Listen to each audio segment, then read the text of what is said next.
Sanemi e Gil Tomioka, o Hashira do Vento e o Hashira da Água, esses dois personagens talvez sejam os Hashiras mais destacados da obra inteira. Lembrando que isso é quando se trata dos pilares. Gil e Sanemi simplesmente têm os feitos mais absurdos dentre os caçadores de Onis da era Taisho, indo de lutar com o estômago literalmente aberto a fazer uma lâmina vermelha sem ter um dos braços. A resistência, a insanidade e a persistência desses dois é realmente surreal. Além deles, apenas Gyomei e Medima têm uma extensão tão grande de força, e por isso estou aqui hoje. Eu quero falar de algo que é interessante para você e também para mim. Qual deles é o mais forte? E como cada um deles ocupa a posição de terceiro e segundo Hashira mais forte da obra. Mas antes de tudo, para quem quiser comprar os mangás de Kimetsu no Yaiba, os links vão estar aqui na descrição com um ótimo preço, e você também vai poder estar ajudando o canal a continuar crescendo. Então desde já eu agradeço, se inscreve no canal, deixa o seu like, a hashtag Kimetsu aqui nos comentários, e agora sem mais enrolação, vamos ao vídeo. Para entendermos um pouco da força de cada um, temos que falar de seus passados, a maneira que eles desenvolveram suas habilidades. Começamos então com Gil Tomioka, alguém que coleciona 2 traumas que moldaram totalmente seu caráter, dando a ele um certo peso para carregar em suas costas, o peso de viver por aqueles que morreram por ele. Quando novo, Gil viu sua irmã, que iria se casar no dia seguinte, ser morta bem na sua frente por um Oni, isso tudo para salvar sua vida, e foi nesse momento que o seu ódio pelos Onis nasceu, junto ao sentimento de impotência, o sentimento de ele não conseguir proteger ninguém, e por isso ele decidiu entrar para a organização de caçadores de Onis, iniciando seus treinos com Rokudaki, onde ele conheceu Sabito. Gil e Sabito tinham histórias de vida bem parecidas. O outro garoto também havia perdido sua família em um ataque de Onis, e os dois cada vez mais foram ficando mais próximos, até mesmo por terem idades parecidas. Eles se tornaram algo como irmãos, e na visão de Gil, Sabito, além de um irmão, era um herói, uma pessoa forte que ele poderia contar para todos os momentos, agora sendo 2 irmãos com sangue de outras mães. Assim, temos suas seleções finais, e é aqui que acontece o segundo trauma de Gil. Após acidentalmente ele ser atingido na cabeça, Tomioka passa a ter sua consciência indo e voltando. Sabito, para protegê-lo, deixa o Tomioka com o caçador que ele havia salvado e segue para dentro da floresta para salvar mais pessoas. Quando Gil acorda, a seleção final já havia acabado e todos os caçadores haviam passado, inclusive ele, com exceção apenas de Sabito, o único que morreu durante aquela seleção. E no mesmo momento em que tudo isso ocorria com Gil, também temos o passado de Sanemi, o caçador que claramente foi o que mais sofreu em Demon Slayer, não só pela tragédia em si, mas pela sequência dos fatos e pela quantidade de pessoas que os Onis acabaram tirando dele. Sanemi tinha 6 irmãos, um pai abusivo e uma mãe extremamente dedicada à família. Depois que seu pai morreu, Sanemi acreditava que agora sua família poderia de alguma forma dar a volta por cima, mas ocorreu uma tragédia envolvendo diretamente Muzanki Butsuji. A mãe de Sanemi foi transformada em uma Oni durante uma noite e atacou todos seus filhos, matando 5 deles. Shinazugawa, para proteger seu último irmão, atacou a sua mãe e no fim acabou a matando. Genya, o último além dele que sobrou vivo, sem entender a situação direito, ficou confuso e se deparou com o corpo de sua mãe em frente a Sanemi que estava de pé. Assim, ele acabou entrando em desespero e gritou que seu irmão era um assassino. Em uma única noite, Sanemi teve tudo que ele amava destruído de uma única vez, inclusive a si mesmo. Posteriormente, ele virou um caçador depois de se encontrar com um caçador chamado Masatika Kumeno, que se tornou seu melhor amigo. Porém, para virar um Hashira, Sanemi teve que derrotar o inferior 1 de sua época, que se chamava Bumi. Porém, Masatika, seu melhor amigo, acabou morrendo como resultado. E depois desses 2 passados sinistros, temos a criação de 2 dos Demon Slayers mais bizarros e fortes da obra, criando as suas forças, se baseando naquilo que não queriam perder.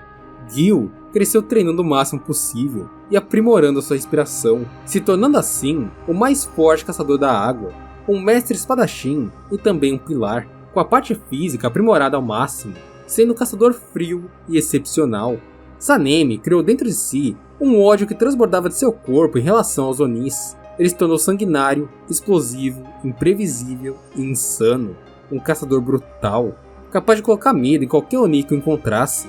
Lembrando que Gil e Sanemi possuem a mesma idade, Gotoji, em todos os aspectos de sua obra, sempre tentou manter esses dois em um paralelo. Sanemi e Gil definitivamente não se davam bem em suas épocas como pilares. Sanemi não gostava do jeito isolado, quieto e às vezes inconvenientemente sincero que o Gil demonstrava, e Gil por si só não tinha nada contra o Sanemi. Se lemos a novel Kimetsu no Yaiba One Winged Butterfly, temos uma situação onde os pilares pretendiam fazer o Tomioka sorrir, e nessa reunião toda, a Shinobu convenceu o Sanemi a chamar o Gil para comer salmão com daikon com ele, que no caso é a comida favorita do Gil. E o Shinazugawa fez isso. Ele chegou no Tomioka e o convidou para comer um salmão refogado com daikon junto a ele depois da reunião, coisa que o Gil acabou recusando prontamente, e depois explicou que já havia comido mais cedo.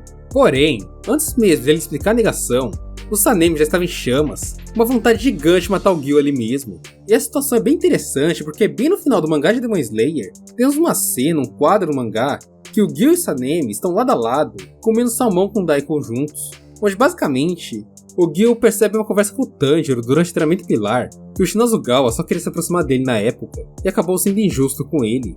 Foi como uma retribuição e um pedido de desculpas do Gil ao Sanemi pelas tentativas de aproximação, e também agita nos fanbooks que os dois caçadores criaram uma amizade melhor depois da derrota do Muzan. Em relação ao poder, temos como cena mais icônica, que define bem quem é o mais forte, os dois lutando durante o treinamento pilar, onde Tomioka e Sanemi cruzaram espadas de madeira. Shinazugawa de início avançou contra o Tomioka com a primeira forma e chegou até mesmo a trincar a espada de madeira do Gil, mas logo em seguida o Tomioka igualou-se ao Sanemi e respondeu com um contra-ataque usando a quarta forma de sua respiração, que Sanemi ironicamente conseguiu desviar. Mas logo em seguida, os dois usaram respirações ao mesmo tempo e colidiram os ataques, Tomioka com a sétima forma e Sanemi com a quinta. Assim, as duas espadas de madeira chegaram aos seus limites e acabaram se quebrando juntas, gerando um empate entre os dois caçadores. Os dois também criaram lâminas vermelhas a partir da força bruta durante a batalha final com Muzanki e Butsuji, mostrando quão nivelados eles estavam em força, ao ponto de cruzarem seus trincheirinhos com um impacto gigante, porém com os dois se anulando, gerando assim o aquecimento da espada. Pelo lado de Sanemi Shinazugawa, ele foi o primeiro caçador que fez Kokushibo desembainhar sua espada para o confronto, mostrando que a Lua Superior 1 reconheceu o caçador como alguém digno de duelo. Shinazugawa também demonstrou velocidade, junto a ótimos reflexos e flexibilidade para desviar dos ataques de Kokushibo, como quando ele passou no meio das pernas do Oni, ou quando ele recuou para não ser pego pela quinta e primeira forma da respiração da lua. Kokushibo afirma no capítulo 167 que as técnicas e o corpo de Sanemi estavam no auge, pelo menos para a idade de Sanemi. Isso de certo modo também serve para Gil Tomioka, como vimos anteriormente. O Caçador do Vento conseguia acompanhar a Lua Superior 1 em seus ataques e estilos de luta, isso sem usar a marca do caçador. Obviamente, com o Kokushibo tendo o controle do combate por se sentir nostálgico naquele confronto. Quando a Lua Superior resolveu aumentar o ritmo um pouco, usando o sexto estilo, Sanemi acabou ganhando corte transversal em seu peito. Porém, mesmo assim, ele demonstrou resistência e resiliência. Sanemi, mesmo ferido, foi capaz de fechar seus ferimentos apenas usando seus músculos e assim continuar lutando, se aproveitando da sensação de embriaguez que seu sangue causava nos Onis, um sangue especial, digno de ser o Marete dos Maretes. Aparentemente, mesmo ferido, Sanemi se tornou mais preciso e rápido em seus ataques após despertar a marca do caçador, e também se adaptou ao novo ritmo de luta imposto pela Lua Superior 1. Após isso, seus feitos foram conseguir acompanhar os reflexos de Muzan junto aos outros Hashiras, que também estavam bastante feridos, e se manter em pé até a queda do Rei dos Onis, acabando a batalha como um dos poucos pilares vivos. Agora sobre Gil Tomioka. Tomioka se mostrou capaz de parar com tranquilidade sem qualquer ferimento os Hanshiks de Akaza, e também se mostrou como um espadachim bom bastante para trocar golpes diretos com a Lua Superior, sendo declarado por Akaza como o mais forte que eu havia enfrentado em 50 anos, e também tendo suas técnicas precisamente elogiadas. Gil demonstra reflexos incríveis, isso quando mesmo surpreendido por um dos chutes da Lua Superior 3. Ele consegue se defender com a empunhadura de sua espada, evitando um golpe que poderia se tornar fatal, e é dito por Tanjiro alguns capítulos antes que Gil Tomioka tinha ótimos reflexos, conseguindo ler situações até mesmo em alta velocidade, conseguindo adaptar suas técnicas às dele com os mínimos movimentos. Depois que Gil despertou sua marca, ele teve um desempenho bem interessante com a Lua Superior 3. Primeiro, ele foi capaz de cortar parte do pescoço da Akaza, furando a bússola do Oni e surpreendendo ele com sua velocidade. Gil conseguiu pressionar a Akaza em uma batalha de resistência com o Oni, ou seja, realmente Gil Tomioka ficou de igual para igual com a Lua Superior 3. Gil Tomioka estava realmente cortando e acertando golpes diretos no Akaza, diferente do Sanemi, que não conseguia acertar a Lua Superior 1. E isso se deu devido à diferença de nível dos adversários, e não diferença de nível entre o Gil e o Sanemi. Com toda certeza, ambos morreriam se não fosse pelo Gyomei e pelo Tanjiro. Aí no final desse confronto entre o Gil e o Akaza, o Akaza usou um Tsushiki, um ataque que vem de forma aleatória de todos os lados. Lembrando um pouco, o Kekijutsu do Kokushibo era impossível desviar, e de acordo com o Akaza, era um ataque fatal.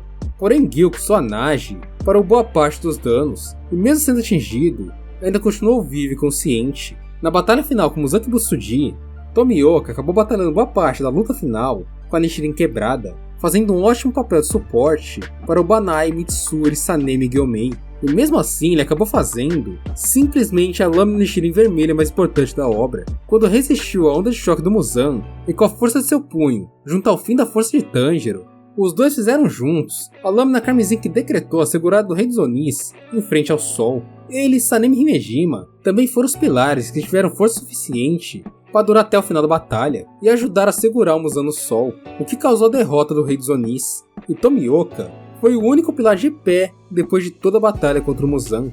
Depois de tudo isso, todos esses detalhes e coisas interessantes sobre esses dois personagens, eu acho justo dizer agora que existe um gigantesco nivelamento entre esses dois, habilidades incrivelmente empatadas, e é justo dizer que os dois são os mais fortes, abaixo somente de Gyomei. Os dois também foram os únicos sobreviventes, e se olharmos pelo aspecto de caçador contra caçador, existe um empate claro. Entretanto, apesar de tudo, se olharmos por um aspecto de caçador versus Oni, Sanemi por seu sangue raro, conseguindo desorientar por um período até mesmo curto a Lua Superior 1, é justo dizer que nesse aspecto e nessa visão, ele se destaca em relação ao Gil. Assim, podemos concluir que como caçadores, Gil e Sanemi são muito nivelados, mas como Hashiras em suas funções, Sanemi é o cara que se destaca como o segundo mais forte, e Gil Tomioka como o terceiro. Esse foi o vídeo de hoje, espero que você tenha gostado. Se gostou, deixa aqui o seu like e hashtag Kimetsu aqui nos comentários. Não esqueça de se inscrever aqui no canal. E no mais é isso. Te espero no próximo vídeo. Um beijo, abraço e falou!